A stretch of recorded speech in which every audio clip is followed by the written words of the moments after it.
Carlos Alcaraz et Yannick Sinner sont de retour sur le circuit. Carlos Alcaraz qui va être à Tokyo et Yannick Sinner qui va être à Pékin. Ils ne se retrouveront pas comme l'année dernière en finale, quand il y a eu cette finale dingue à Pékin entre Carlitos et Yannick Sinner. Les deux qui ont décidé de faire un tournoi différent. Alcaraz qu'on voit là à Tokyo et Yannick Sinner qu'on voit à Pékin. On va faire l'analyse des deux tableau. Alors je sais que l'actualité tennistique en ce moment c'est pas l'actualité sportive la plus importante au vu de tout ce qui se passe, mais quand même le retour, c'est quand même l'ATP 500, des ATP 500, c'est quand même t'as la tournée d'asiatique qui a commencé la semaine dernière. On a déjà deux finales là qui auront lieu au moment où la vidéo, au moment où je sortirai la vidéo. Il y aura le Royer Bublik et le Musetti Tabilo qui se seront déroulés. Mais au moment où je tourne la vidéo, j'en ai aucune idée du match vu que ça n'a pas commencé. Donc Carlos Alcaraz, je découvre en même temps que vous le tableau, comme ça au moins j'ai une petite surprise. Carlos Alcaraz qui va commencer face à Sébastien Baez, normalement sur dur, ça devrait être tranquille. Ensuite Zizou-Bergs ou Tabilo qui justement est en finale. C'est à Hangzhou ou Chengdu, j'ai un doute sur les deux. Je sais que la finale c'est Royer Bublik et Musetti Tabilo, mais je sais plus dans quel tournoi c'est. Je crois que c'est Chengdu pour Tabilo. Mais donc est-ce qu'il va enchaîner potentiellement un titre, puis ensuite faire un début de tournoi face à Zizou-Bergs? Pas sûr, peut-être que Zizou-Bergs va passer, mais je vois Carlos Alcaraz aller en quart de finale tranquillement, normalement, face à Frances Tiafoe. Je pense qu'en plus en ce moment il a besoin de résultats quand même, Frances Tiafoe, parce que c'est pas fou ce qu'il nous a fait, notamment cette saison. Alors à part Roland Garros où il va en quart de finale, mais où il a un tableau quand même qui est très très très ouvert pour aller en quart de finale. Alors oui, il en profite et ça, il n'y a pas de souci. Mais il a un tableau, mine de rien, qui est très ouvert. On a ensuite Casper Ruud, du Mounard, du Berrettini aussi. On a besoin de voir Berrettini briller. On a Shapovalov. J'ai l'impression que ça peut être un peu le bordel, cette partie de tableau, parce que Ruud, j'ai aucune espérance sur Casper Ruud. Berrettini, Mounard... Mounard qui joue très bien cette saison, c'est pas le souci, mais est-ce que Mounard peut enchaîner Berrettini, Casper Ruud, Shapovalov pareil, est-ce qu'il peut enchaîner Altmaier, Dzumhur ou Vukic en étant bon sur tout le tournoi?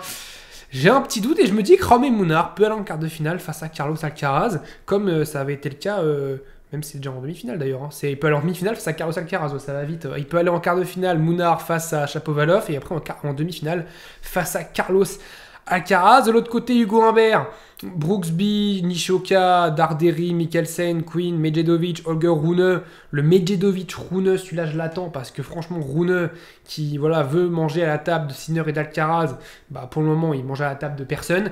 Et j'aimerais bien voir face à Medjedovic qui est un joueur fragile, mais qui est un joueur quand il est en pleine possession physique, qui est très très bon, et franchement j'ai de belles attentes sur Medjedovic. Humbert face à Brooksby qui bénéficie de son classement protégé, c'est pas facile pour Humbert qui en ce moment est un peu en crise de confiance. Humbert qui a 500 points à défendre, enfin non, 300 points, il fait finale face à Arthur Fils, il perd la finale face à Arthur Fils en ayant balle de match. Mais Humbert, il joue gros cette fin de saison parce qu'il a ces 300 points là à défendre. C'est plus de 600 points à défendre à Bercy, donc il a quasiment 1000 points à défendre sur cette d'ici à la fin de saison. Donc Humbert qui peut complètement chuter au classement, je crois qu'il peut quitter le top 50, donc ça peut être une énorme chute pour Hugo Humbert. Donc attention à suivre le français, mais j'espère qu'il va aller en quart de finale face à Holger Rune. Mais je vois quand même Holger Rune aller en demi-finale. Je me dis qu'Holger Rune, sans toi comme ça, il peut être très très bon. Ensuite, la fin du tableau, on a Thomas Marach qui pareil, lui aussi peut être très bon, mais peut être blessé aussi, donc très mauvais. On a un qualifié japonais, on a Marcos Giron, on a Sébastien Corda, pareil, Corda qui peut être excellent, comme il peut être complètement éteint, on ne sait pas trop ce qui se passe. On a Watanuki, Borges, Gabriel Diallo, Taylor Fritz. Je vois Taylor Fritz quand même tranquillement aller en demi-finale. Je vois même Taylor Fritz aller en finale et battre Rune. Et je vois donc un Alcaraz-Fritz en finale.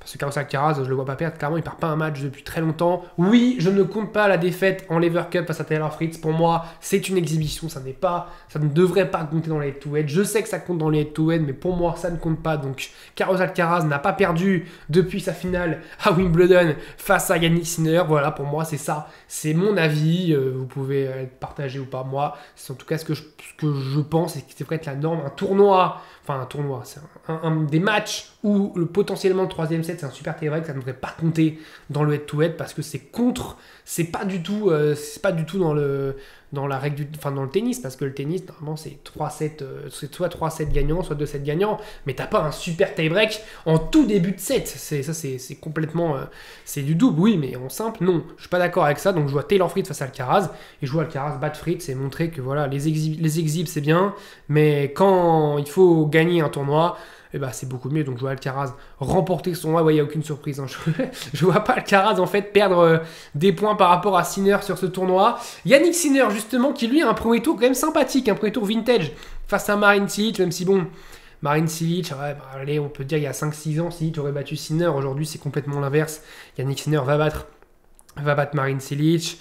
On a Zhang, on a Bonzi, Marozan, Müller, Kachanov. J'aimerais bien voir Alexandre Müller battre Karen Kachanov. Et je me dis allez, pourquoi pas Benjamin Bonzi. Si Müller sort Kachanov, Bonzi sort Müller et Bonzi se retrouve en quart de finale face à Yannick Sinner. C'est quand même un beau quart de finale. Bon, évidemment, Sinner battrait assez logiquement Benjamin Bonzi. Ensuite, on a Hey DM, Alex de Minaur face à Yon Chaketebou. J'adore prononcer son prénom, son nom de famille à ce joueur. Je vois de Minaur quand même passer. De Minaur toujours très régulier. On a Sang, on a Kekmanovic, on a Mensik. Je vois bien un petit de Minaur Mensik en quart de finale. Et je me dis, je vois bien Mensik aller en demi-finale. J'aimerais bien voir Mensik-Sinner. Parce que de Minaur-Sinner, on en a déjà eu 56 pour 56 défaites de Alex de Minaur. Et un Mensik-Sinner, bah, j'ai pas le souvenir d'avoir eu ce match-là. Peut-être qu'il y en a déjà eu un ou deux, mais en tout cas, il n'y en a pas eu autant qu'un de Minaur-Sinner. Pour de vrai, il y a 10-0 pour Yannick Sinner.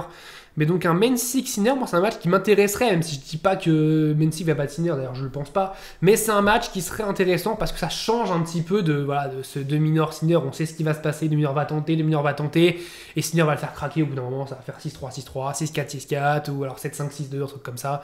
Et il n'y aura pas de suspense. On a Andrei Rublev face à Koboli, match très sympa. Pour un premier tour, c'est franchement un premier tour...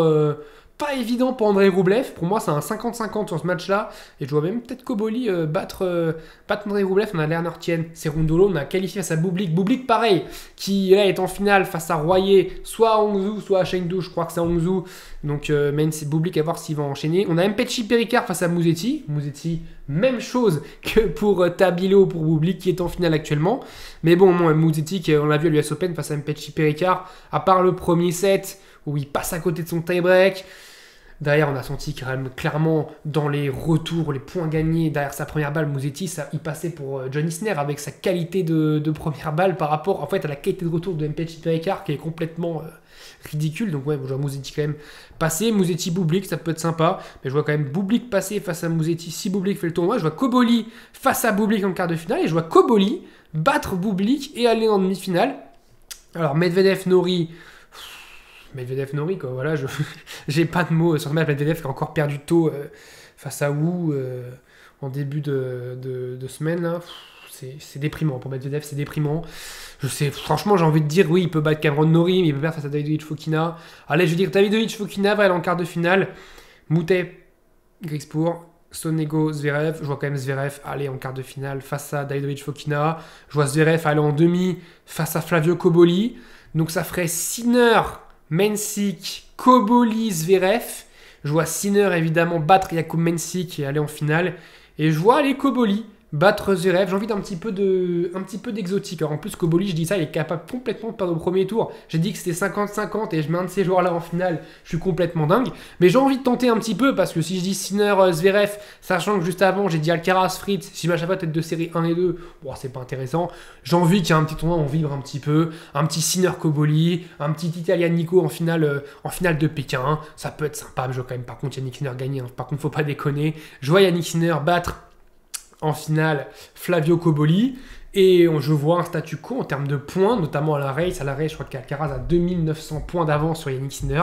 À la race, c'est le classement depuis le 1er janvier 2025. Donc si les deux joueurs prennent 500 points cette semaine, là, en gros les 500 points s'annulent, même si les deux font plus 500, ça fait 0 de différence pour Yannick Sinner qui ne reprendrait aucun point à Carlos Alcaraz.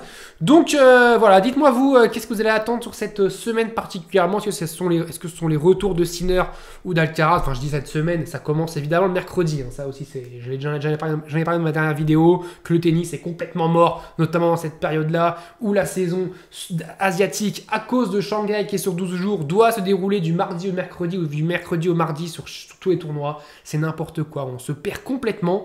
Oui, là je fais une vidéo le mardi, une vidéo qui normalement devrait être le samedi ou le dimanche pour parler du tournoi de la semaine qui devrait se dérouler normalement du lundi au dimanche. Sauf que là je parle d'un tournoi je fais une vidéo le mardi pour un tournoi qui démarre du mercredi au mardi. Donc voilà, pour que Shanghai commence tranquillement le jeudi et termine le dimanche de la semaine encore d'après. Donc voilà, le tennis est complètement mort avec cette tournée asiatique. En plus, j'ai l'impression qu'il n'y a pas de public. Bref, ça va vivement le retour en Europe hein, avec des tournois au moins qui se déroulent sur une semaine classique, parce que là, c'est un petit peu du grand n'importe quoi. Dites-moi quel est le joueur qui va remporter Tokyo, le joueur qui va remporter Pékin. Évidemment, si vous dites Sinner ou Alcaraz, bah vous êtes comme moi, vous n'avez pas d'originalité. Mais bon, après, en termes d'originalité, oui, mais bon, on est réaliste. Sinner et Alcaraz sont archi favoris de leurs tournois respectifs. On se retrouve très vite pour parler de ce tournoi, pour parler de Shanghai qui arrive, parce qu'évidemment, c'est un Master 1000, mine de rien. Faut quand même en parler de Shanghai. N'hésitez pas à liker, à vous abonner, à commenter si la vidéo vous a plu. On se retrouve très vite pour parler tennis. Je vous dis salut à tous, merci du soutien, portez-vous bien.